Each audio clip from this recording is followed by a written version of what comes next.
Assalamualaikum warahmatullahi wabarakatuh. Apa kabar anak-anak? Kita bertemu lagi dalam video pembelajaran tematik kelas 6. Pada episode sebelumnya, kita sudah membicarakan tentang perkembangbiakan tumbuhan.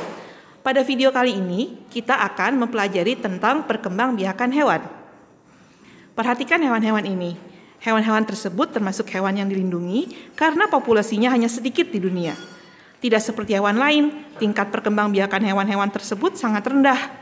Artinya, waktu perkembangbiakannya membutuhkan waktu lama dan keturunan yang dihasilkan sedikit.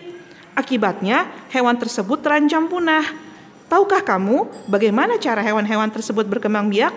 Ayo diskusikan dengan teman sekolahmu. Asia Tenggara yang merupakan bagian dari penduduk dunia memiliki sejumlah hewan-hewan yang endemik yang khas daerah tersebut. Hewan-hewan ini ada yang berkembang biak secara bertelur, ada yang berkembang biak secara melahirkan, dan ada yang berkembang biak secara bertelur dan melahirkan. Pada video selanjutnya, kita akan mempelajari bagaimana hewan-hewan tersebut berkembang biak. Semua makhluk hidup harus berkembang biak agar jenisnya tidak punah, termasuk hewan. Perkembangbiakan hewan terdiri dari dua cara, yaitu secara generatif dan vegetatif. Perkembangbiakan generatif merupakan perkembangbiakan yang terjadi karena bersatunya sel kelamin jantan dan sel kelamin betina. Perkembangbiakan generatif hewan dibedakan menjadi bertelur atau ovipar, melahirkan atau vivipar, dan bertelur melahirkan atau ovovivipar. Di bagian selanjutnya, kita akan menyaksikan contoh-contoh hewan yang melahirkan secara ovipar, vivipar, maupun ovovivipar. Bertelur atau ovipar. Hewan yang berkembang biak dengan cara bertelur adalah bangsa burung, ikan, reptil, serangga, dan amfibi. Ada dua cara pembuahan terhadap telur-telur hewan, yaitu pembuahan dalam atau internal dan pembuahan luar atau eksternal. Pembuahan internal terjadi di dalam tubuh hewan betina. Pertemuan sel jantan dan sel betina terjadi di dalam tubuh hewan. Contohnya pada jenis burung dan serangga. Pembuahan eksternal terjadi di luar tubuh hewan. Pertemuan sel jantan dan sel betina tubuh hewan. Contohnya pada ikan dan amfibi. Lihat telur ayam ini. Setelah dia menetas dari induknya, kemudian akan diirami selama kurang lebih 21 hari. Setelah itu, keluarlah ayam-ayam kecil dari dalam cangkang. Masya Allah, lucu ya?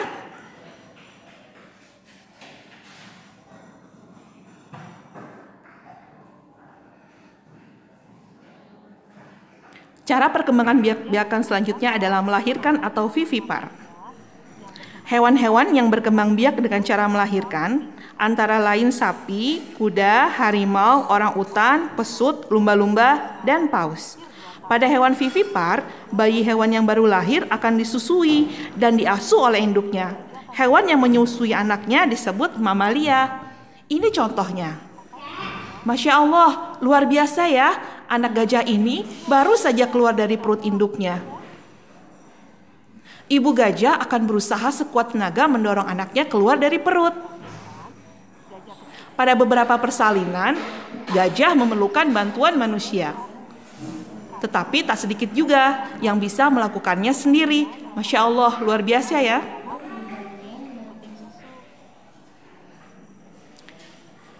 Cara yang ketiga adalah bertelur melahirkan atau ovovivipar.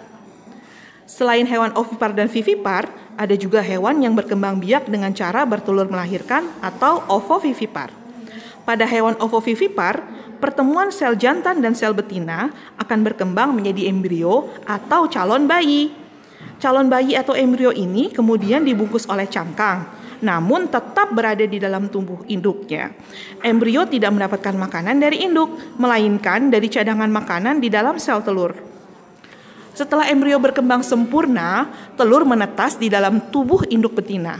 Bayi hewan tersebut kemudian keluar dari tubuh induk betina. Contoh hewan yang berkembang biak secara ovovivipar antara lain ikan pari, hiu macan, dan beberapa jenis ular. Dapatkah kamu menyebutkan hewan yang berkembang biak dengan cara ovipar, vivipar, dan ovovivipar? Lihatlah hewan ini. Apakah nama hewan ini? Ya, betul sekali. Ini adalah ikan pari.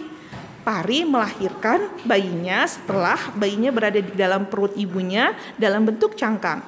Kemudian telur pari akan menetas di dalam perut ibu.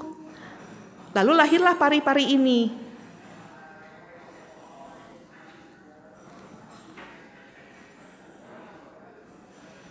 Alhamdulillah, kita telah mempelajari cara perkembangbiakan hewan.